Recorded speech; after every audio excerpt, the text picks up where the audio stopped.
नमस्कार, मैं आशुतोष कुमार और आप देख रहे हैं InKhabar.com। CBI versus CBI. देश की आज़ादी के बाद पहली बार ऐसा मामला आया है कि इंडिया की इतनी बड़ी जांच एजेंसी के अंदर ही इतना बड़ा घमासान चल पड़ा है। आपको बता दें, आलोक वर्मा जो सीबीआई डायरेक्टर हैं और वहीं पे एडिशनल आपको डायरेक्टर हैं आपको राकेश अस्थाना, उन पर आरोप लगा कि उन्होंने एक व्यक्ति जो आपको मोइन कुरैशी बताया, मीट के कारोबारी बताए जाते हैं, उनसे उन्होंने 2 करोड़ रुपये घूस लिए और इसको लेकर उन्होंने सीबीआई ऑफिस में ही, जहाँ पर राकेश अस्थाना का ऑफिस है, वहाँ पर छापा मार दिया। ये मामला धीरे धीरे पेचीदा होता जा रहा है। मामला अब सुप्रीम कोर्ट पहुँच चुका है। अब हमारे साथ है Sanjeev Saxena sir, India news के रिसर्च हेड। हम इनसे जानना चाहेंगे ये पूरा मामला है क्या।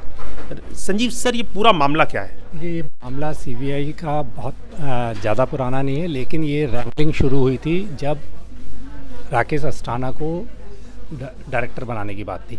उस समय सीवीसी ने इस पर ऑब्जेक्शन लिया और तब से ही राकेश अस्थाना और आलोक वर्मा के बीच तकरार शुरू हो गई थी। ये मामला वहाँ से निकल के आया। उसके बाद जब मोइन कुरैशी का मामला आया तो इनके ऊपर जो है ये आरोप लगे कि इन्होंने 2 करोड़ घूस लेने की कोशिश करी। अब वहाँ ये सब मामला होने के बाद आलोक वर्मा ने इनके खिलाफ एफआईआर दर्ज करा दी। अब पहली बार इस कंट्री में हुआ है कि सीबीआई के ही किसी ऑफिसर ने अपने ही किसी ऑफिसर के खिलाफ एफआईआर दर्ज कराई हुई है। मामला कॉम्प्लिकेटेड होता गया। केंद्र सरकार के नोटिस में आया है कि ये क्या हो रहा है और केंद्र सरकार ने एक डिसीज़न लेते हुए, क्योंकि इस तरीके के मामला है तो सीवीसी इसको रिकमेंड करती है, तो उसके रिकमेंडेशन पर केंद्र सरकार ने आलोक वर्मा को, राकेश अस्थाना को छुट्टी पे भेज दिया। अब क्योंकि आलोक वर्मा ने सारा मामला उठाया हुआ था तो आलोक वर्मा अब सुप्रीम कोर्ट पहुंच गए हैं और उन्होंने ये कहा कि मुझे जो हटाया गया और छुट्टी पर भेज दिया गया है ये एकदम गैर कानूनी है, मुझे इस तरीके से आप नहीं कर सकते। अब इन द मीन टाइम जो एक जॉइंट डायरेक्टर लेवल का आदमी है उसको जो है नागेश्वर राव, उनको इस समय इंतरिम चार्ज दे दिया गया है। इसका पूरा मामला ये है, इसमें बहुत सारे किरदार हैं। बात ये निकल के आई कि मीट कारोबारी के बारे में जो है पूरा केस चल रहा था और सीबीआई के पास एक फहरिस्त है, बहुत बड़े बड़े केस हैं। सर, मोइन कुरैशी का जो मामला था, कहा जाता है प्रधानमंत्री मोदी ने भी सार्वजनिक मंच से उनका नाम लेकर कहा था कि कांग्रेस के बड़े अधिकारी से उनकी घालमेल है। ये 2014 की बात है और वो एक इलेक्शन मोड़ता है। इलेक्शन में इस तरीके के मुद्दे उठते हैं, वो एक अलग बात होती है। लेकिन जब कोई चीज़ सीबीआई के पास पहुँच जाती है तो इसका मतलब है कि उसका पूरा इन्वेस्टिगेशन होता है, सारी चीज़ें निकल के आती हैं। मोइन कुरैशी का मामला ये हुआ है। इसके बाद आरोप लगे कि एक मिडिल मैन आया सना करके, उन्होंने जो है इनको रिश्वत दी।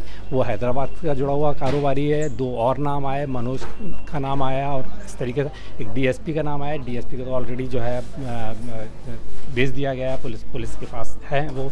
तो ये पूरा मामला इस तरीके से एकदम निकल के आया। अब चूँकि ये सीबीआई का मामला है, इवन अरुण जेटली को पूरा एक्सप्लेनेशन देना पड़ा कि गवर्नमेंट जो कर रही है भाई, क्योंकि इतनी बड़ी जांच एजेंसी है, उस पर सरकार का कोई लेना देना नहीं है। लेकिन चूँकि इतने बड़े महकमे पर इस तरीके की चीज़ें चल रही हैं, उसी के फ्लोर सीज किए जा रहे हैं। कहीं 10th फ्लोर सील किया जा रहा है, कहीं 11th फ्लोर सील किया जा रहा है। और सीबीआई कोई एक मामला तो करती नहीं है आशु, वो उसके पास फहरिस्त है बड़े मामले की।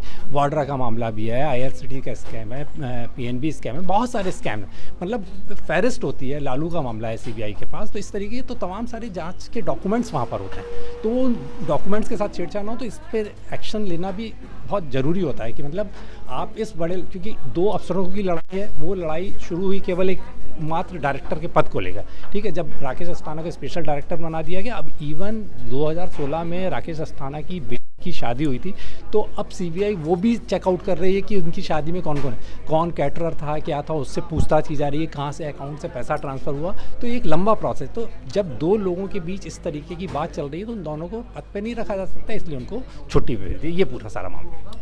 तो ये था पूरा मामला। वैसे आपको बता दें 2019 आने वाला है, चुनावी साल है और कई बार कोर्ट ने भी कहा है सीबीआई जो है वो पिंजरे का तोता है और कई बार राजनीतिक इस्तेमाल होता है। तो हम लगातार इस मामले में नज़र बनाए रखेंगे। अगर इससे जुड़ी कोई बड़ी अपडेट आती है तो फिर आपके सामने आएंगे। लगातार इस तरह के वीडियोज़ को देखने के लिए हमारे चैनल इन खबर को सब्सक्राइब करें।